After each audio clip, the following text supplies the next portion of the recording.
This is Tatiana at the desk at LEMI, and today I'm going to cover part 2 of the Founding Documents Journal and discuss with you how to study the Constitution on a deeper level. So let's go ahead and jump right into it. So this is the Constitution portion of the Founding Documents Journal.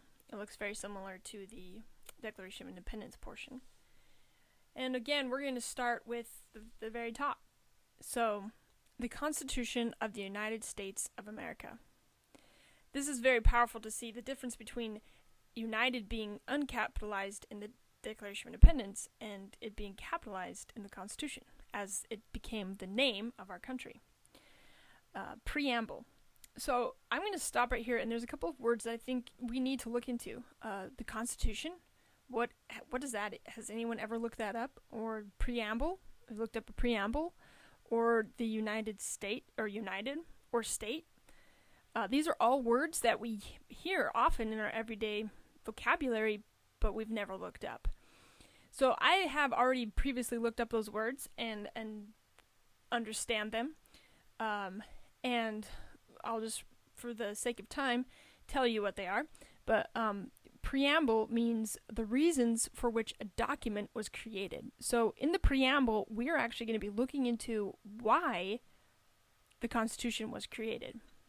And the Constitution is a system of principles and laws, and structured in a particular order.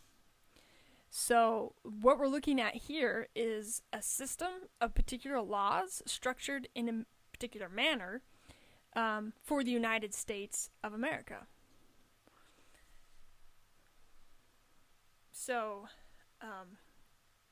here's what I created doing the same process for the Declaration of Independence. So I started out by reading the document and looking up some words and writing down the words that I felt like I wanted to remember.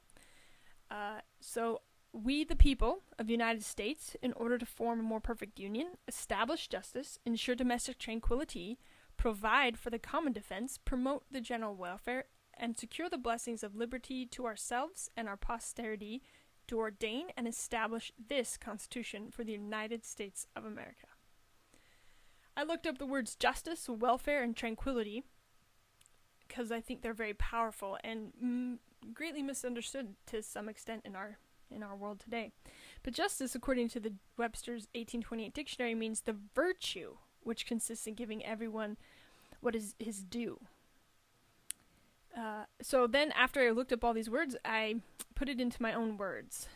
The Founding Fathers and we the people, so that we can have a union that has everything required, set up a system for giving everyone his due, make sure that there is peace in the home country, create a way to defend everyone, uplift the well-being of the nation as a whole, to keep our children, for our children the blessing of living in a free nation, set up and give power to this system of laws for the USA.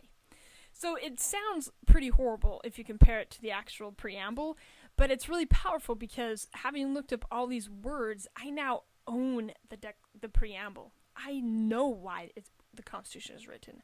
I understand what I'm looking at and what I'm reading. So, and then then obviously the next step we go is understanding the principles. And I think this is really powerful principle to pull out. There's so many here. I had to just pull out a few, but the people gave power to the set of laws, or the president,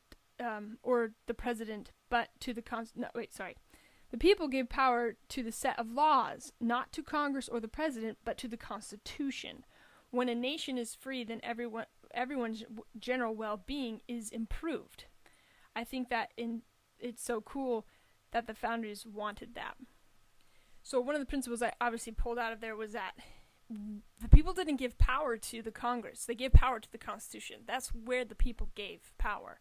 They ordained and established the Constitution, and they weren't giving power to men, but power to a system of government. I just want to make a side note. The preamble is going to be journaled differently than most of the other parts of the Constitution. So when you look at Article 1, it says the legislative department, and Section 1 is about Congress.